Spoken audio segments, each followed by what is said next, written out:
2 दिन बाद स्कूल के सभी बच्चे टूर पर जा रहे हैं। मैंने तो मैम से मना कर दिया, लेकिन मैम कह रही थी कि पढ़ाई के साथ साथ हमें म्यूजियम और हिस्टोरिकल प्लेस के बारे में देखना चाहिए और जानना चाहिए।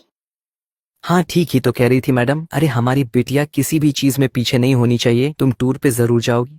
हाँ बेटा, और मैंने तो तेरे लिए नया यूनिफॉर्म भी सील दिया है, इसलिए तुझे अब चिंता करने की कोई जरूरत नहीं है। Thank you mummy papa. आप जैसे माँ बाप हर किसी को मेरी हर छोटी छोटी ख्वाहिशों को पूरा करने के लिए आप दोनों दिन रात मेहनत करते हैं। वैसे ही मैं जल्दी ही कामयाब होकर आपके हर एक सपने को पूरा करूँगी। टुनटुनी मिडिल क्लास फैमिली से थी। उसके पापा कुली थे और उनको दूसरों का बोझ उठाने का जो भी काम मिलता वो करते और उससे पैसे मिलते थे, वो उसी से अपना घर चलाते थे। वो लोग वही स्टेशन के पास किराए का घर लेकर रहते थे। ऐसे ही हंसी खुशी टुनटुनी का परिवार चल रहा था। टुनटुनी के पिता टुन्नू चुड़ा बहुत ही विनम्र और दयालु स्वभाव के पक्षी थे।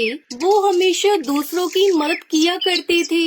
ऐसे ही एक दिन एक अंधी पक्षी अपने बच्चे को लेकर स्टेशन पर ट्रेन आने का इंतजार कर रही थी। तभी अचानक से उसका पैर फिसल जाता है और उसका बच्चा पटरी पर गिर जाता है। माँ मुझे बचाओ, माँ बचाओ मुझे। अरे बेटा कहाँ हो तुम? गोलू, मेरे बच्चे कहाँ हो तुम गोलू? वो अंधी माँ बेबस होकर इधर उधर अपने बच्चे को तलाश रही थी। गोलू ट्रेन की पटरी पर रो रहा था और तभी उधर से तेज रफ्तार से हॉर्न देते हुए ट्रेन आ रही थी। तभी टुन्नू चुड़ा की नजर उस रोती हुई माँ और बच्चे पर जाती है। वो तुरंत ही सामान वहीं रखकर तेज रफ्तार से दौड़ते हुए पटरी पर जाता है और बच्चे को उठाकर स्टेशन पर रख देता है। तभी ट्रेन आ जाती है और टुन्नू चुड़ा अपने साहस भरे जज्बे के साथ उस बच्चे को तो बचा लेता है, लेकिन वो खुद को नहीं बचा पाता और उसकी वहीं मौत हो जाती है। ये खबर जब उसके घर वालों को पता चलती है तो उनके ऊपर मानो जैसे दुखों का पहाड़ टूट पड़ता है। वो लोग फूट फूट कर रोने लगते हैं। माँ पापा हमें छोड़कर कहाँ चले गए? माँ हमारा क्या होगा? माँ कौन मेरी हर इच्छा को पूरी करेगा? अब मुझे कौन पढ़ा लिखा कर अफसर बनाएगा? वहीं टुनटुनी की माँ टूनी की भी तबीयत खराब हो जाती है। अब घर की सारी जिम्मेदारी टुनटुनी चिड़िया पर आ जाती है। ऐसे ही 1 महीना बीत जाता है। माँ मैंने दाल और रोटी बनाई है, चलो माँ थोड़ा सा खाना खा लो।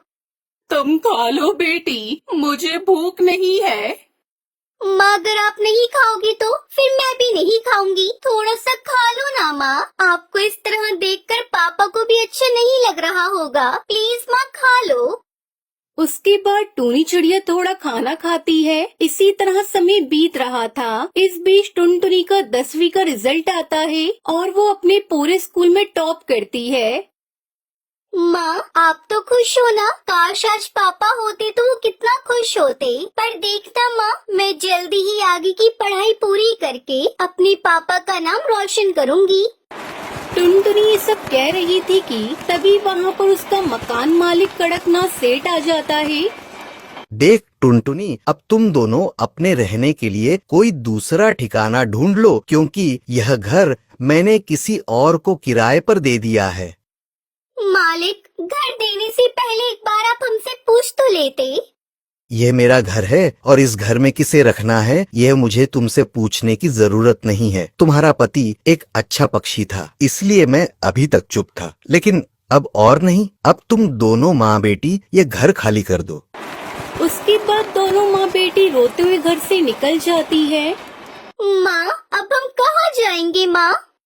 जहाँ भी किस्मत ले जाए बेटी। चल बेटी मेरे साथ चल। उसके बाद दोनों माँ बेटी घर की तलाश में निकल पड़ते हैं, लेकिन उन्हें कहीं कोई घर नहीं मिलता। वो दोनों एक सुनसान सड़क पर बस चले जा रही थी। तभी एक तेज रफ्तार गाड़ी आती है और टूनी चिड़िया को टक्कर मारकर चली जाती है। माँ ये आपको क्या हुआ माँ? अरे कोई है तो मेरी मदद करो। अरे कोई है। सुनसान सड़क पर उसकी उसकी मदद करने वाला कोई नहीं था। तभी उसे वहाँ एक बस दिखाई देती है और टुनटुनी चिड़िया जैसे तैसे करके अपनी माँ को बस में बिठाकर उसे चलाते हुए हॉस्पिटल ले जाती है। देखिए चिड़िया, तुम्हारी माँ के सिर से काफी खून बह गया है, हमें ऑपरेशन करना होगा। तुम जल्दी से 1 लाख रुपए जमा करवा दो। डॉक्टर साहब, आप ऑपरेशन की तैयारी करिए, मैं अभी पैसे लेकर आती हूँ।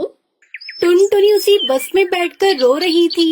हे भगवान, पापा को तो पहले ही मैं खो चुकी हूँ। अगर माँ को कुछ हुआ तो मैं नहीं जी पाऊंगी। मुझे हर हाल में मेरी माँ की जान बचानी है, लेकिन मैं इतने सारे पैसे कहाँ से लेकर आऊंगी? तभी उस बस में से आवाज आती है, परेशान मत हो टुनटुनी चिड़िया, मैं परी लोक से आई हुई हूँ। मैं जादुई बस हूँ और तुम्हारे परिवार वालों की अच्छाई को देखते हुए ही रानी परी ने मुझे तुम्हारी मदद के लिए भेजा है। आज से तुम्हें घबराने की कोई जरूरत नहीं है। ये लो, ये पूरे 1 लाख रुपए हैं। जादुई बस, मैं तुम्हारा ये एहसान कैसे चुका पाऊंगी? थैंक यू बस, तुमने मेरी ऐसी मुश्किल समय में मदद की जब मेरा साथ देने वाला कोई नहीं था। उसके बाद टुनटुनी वो पैसे लेकर अपनी माँ का इलाज करवाती है। कुछ दिनों में उसकी माँ ठीक हो जाती है। फिर जादुई बस टुनटुनी चिड़िया से कहती है, अब तुम दोनों माँ बेटी जल्दी से मेरी बस में जाकर बैठ जाओ, मैं तुम्हें एक चमत्कार दिखाती हूँ। उसके बाद वो बस खुद ब खुद एक बस घर के रूप में बदल जाती है। टुनटुनी, आज से ये घर तुम्हारा है। तुम अब यहाँ अपनी माँ के साथ आराम से इस बस घर में रह सकती हो। और हाँ, तुम्हें इस घर में किसी भी तरह की कोई कमी नहीं होगी। वो सब तो ठीक है जादुई बस, लेकिन ये बस घर तो शहर से काफी दूर है। फिर मैं अपने स्कूल कैसे जाऊंगी? बस इतनी सी बात, मैं हूँ ना, मैं भला किस दिन काम आऊंगी। उस दिन के बाद से टुनटुनी और उसकी माँ जादुई बस घर के साथ हंसी खुशी रहने लगती है। उन्हें अब किसी भी चीज की कोई कमी नहीं होती और जादुई बस हर कदम पर टुनटुनी की सहायता करती है।